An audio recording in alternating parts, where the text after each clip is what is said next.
Assalamualaikum warahmatullahi wabarakatuh. Perkenalkan, nama saya Indra Hardiansah, mahasiswa Universitas Cyber Asia, kelas MD101, Prodi Manajemen PJJ S1, mata kuliah ICT Literasi. Sini saya akan presentasi mengenai ICT Literasi, konsep visualisasi data real time. Pada masa terdahulu, data-data produksi dibuat secara manual sehingga membutuhkan waktu yang cukup lama, terutama untuk menganalisa data produksi. Tetapi jika data produksi pada pabrik dilakukan secara otomatis dengan real-time visualisasi, maka perusahaan akan dapat menekan kerugian dengan mengambil keputusan yang cepat berdasarkan data real-time yang dikumpulkan. Dalam industri manufaktur, pemantauan proses bisnis secara real time sangat penting, karenanya perusahaan dapat melacak alur kerja, mengidentifikasi masalah. Teknis penyajian data real time.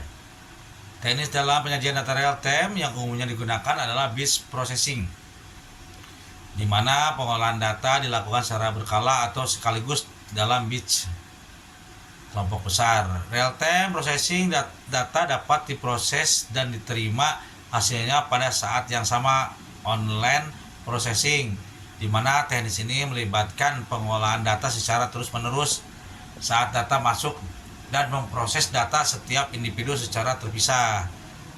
Teknis penyajian data selanjutnya adalah time sharing, di mana teknik ini melibatkan pengolahan data dengan mengalokasikan sumber daya komputer dan data dalam slot waktu ke beberapa pengguna secara bersamaan. Penyajian data real time banyak diterapkan dalam aplikasi-aplikasi yang membutuhkan waktu tanggap secepat seperti sistem transaksi. Untuk memahami lebih lanjut evolusi dan implementasi teknologi penyajian data roadmap, tujuan pustaka diarahkan setidaknya ada 6 proses yang harus dilalui untuk pengolahan data. 1. Collection. Siklus ini melibatkan pengumpulan data dari berbagai sumber seperti survei, transaksi, atau basis data. Dikumpulkan harus akurat, lengkap, dan sesuai dengan tujuan pengolahan data. 2. Preparation. Siklus ini melibatkan pembersihan data dari kekurangan, kesalahan, atau duplikasi. Proses ini penting untuk memastikan bahwa data yang akan diproses berkualitas tinggi dan bisa diandalkan. 3. Transformasi. Siklus ini melibatkan pengubahan bentuk data seperti encoding, scrolling, atau agregasi. Proses ini berguna untuk membantu mengubah data menjadi format yang sesuai dengan kebutuhan analisis. 4. Loading. Siklus ini melibatkan pembuatan data ke dalam basis data atau sistem penyimpanan data untuk diproses dan dianalisis. 5. Analisis. Siklus ini melibatkan analisis data yang mengekstrak informasi yang berguna dan memenuhi tujuan pengolahan data.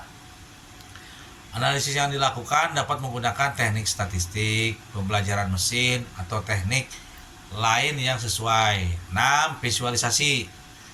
Siklus ini melibatkan representasi visual dari hasil analisis data seperti tabel, grafik, atau visualisasi interaktif. Proses ini membantu memvisualisasi dan memahami hasil analisis dengan mudah. Poin 2. Metode desain penelitian. Penelitian ini akan menggunakan desain penelitian eksperimental dan pendekatan pengembangan perangkat lunak.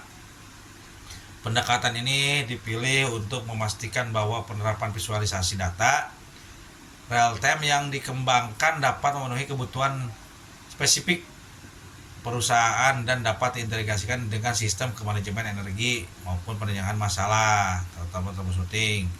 Populasi dan sampel. Populasi penelitian ini adalah seluruh karyawan perusahaan yang mencakup berbagai divisi dan tingkatan jabatan. Sampel akan diambil secara acak dengan perhitungan representasi dari setiap divisi dan tingkatan jabatan. Alat dan bahan. Alat utama yang digunakan dalam penelitian ini adalah perangkat keras berupa peralatan powerhouse atau energi listrik, jaringan, dan komputer. Selama ini perangkat lunak tambahan yang mendukung penyajian data menggunakan skala Genesis 64. Output dan target capaian. Jaringan sistem tenaga listrik, beban yang terhubung dalam jaringan sistem terus berubah. Jika beban induktif, maka beban tersebut akan mengambil beban aktifan reaktif dari sumber listrik, sistem listrik. Pada dunia nyata, ketika beban di industri atau perusahaan atau perumahan dihubungkan, alternator menghasilkan daya aktifan reaktif sebagai respon terhadap perubahan beban. Hubungan dasar antara frekuensi, daya aktif, tegangan, dan daya reaktif saat penyerukan daya dalam sistem listrik. Gambar di atas, nomor 1. Jika kebutuhan daya aktif meningkat, frekuensi turun dan kecepatan generator akan menurun. Dengan kata lain, kecepatan turbin akan berkurang.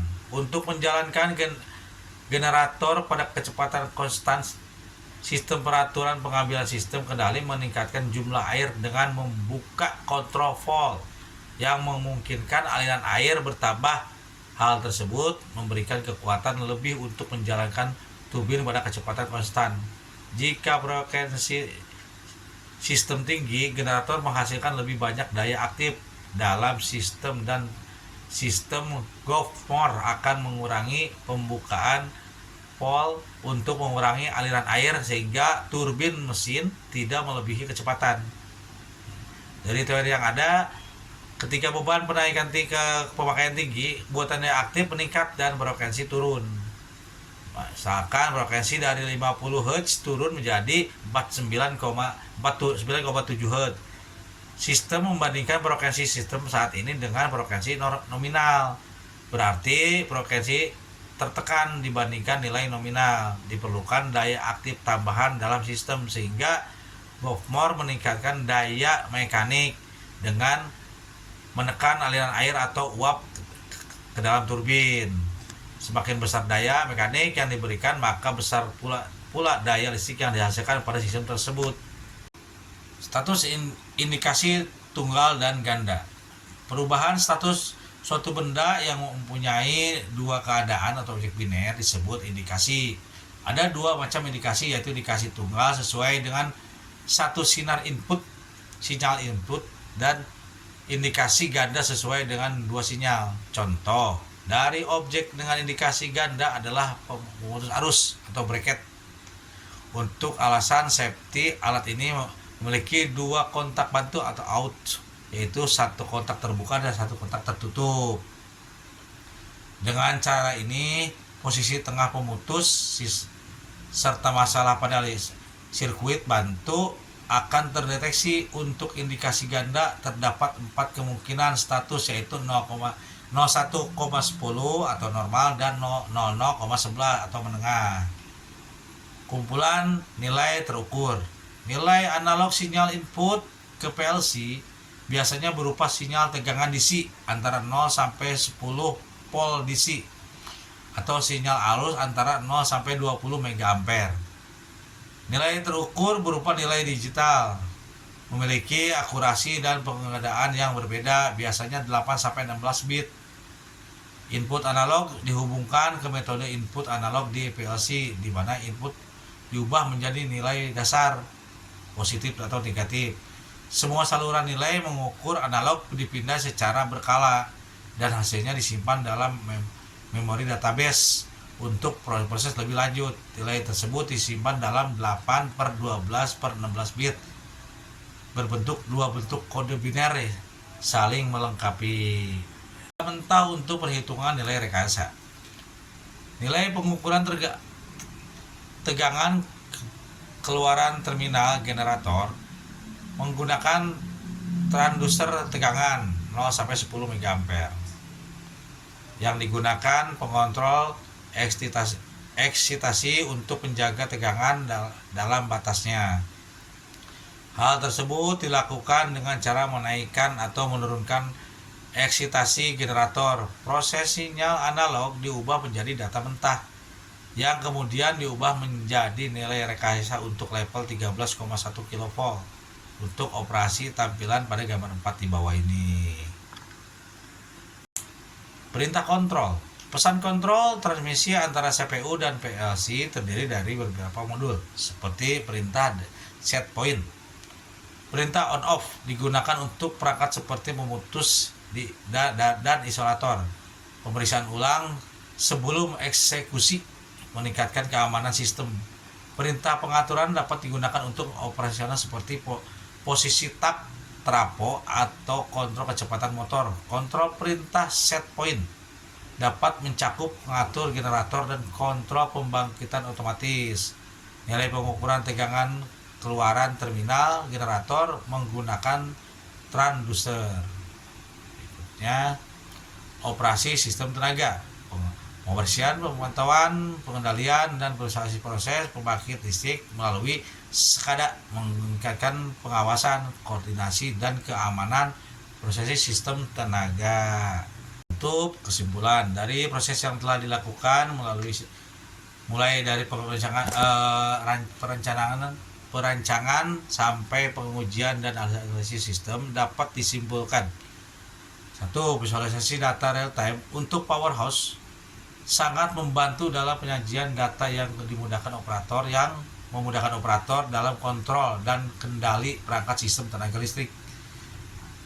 2. Pemilihan dan penentuan spesifikasi dari perangkat inputan. Akuisisi data menggunakan perangkat yang sesuai dan jenis pemrograman PLC yang dikuasai agar mudah dalam penanganan troubleshooting. Subsistem komputer sampai visualisasi tampil sehingga pesan yang akan disampaikan ke operator dapat diterima dengan baik. Saran untuk penelitian selanjutnya diharapkan bisa memperbaiki kekurangan dan kelemahan yang ada saat ini.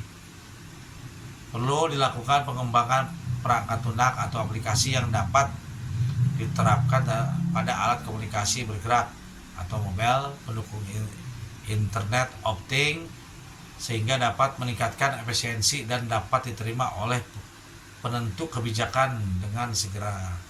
Perlu dilakukan penelitian lebih lanjut untuk meneliti adanya histori alam data yang berulang muncul walaupun tidak memberhentikan sistem minor of all. Demikian paparan dari saya, kurang lebihnya mohon maaf. Wassalamualaikum warahmatullahi wabarakatuh.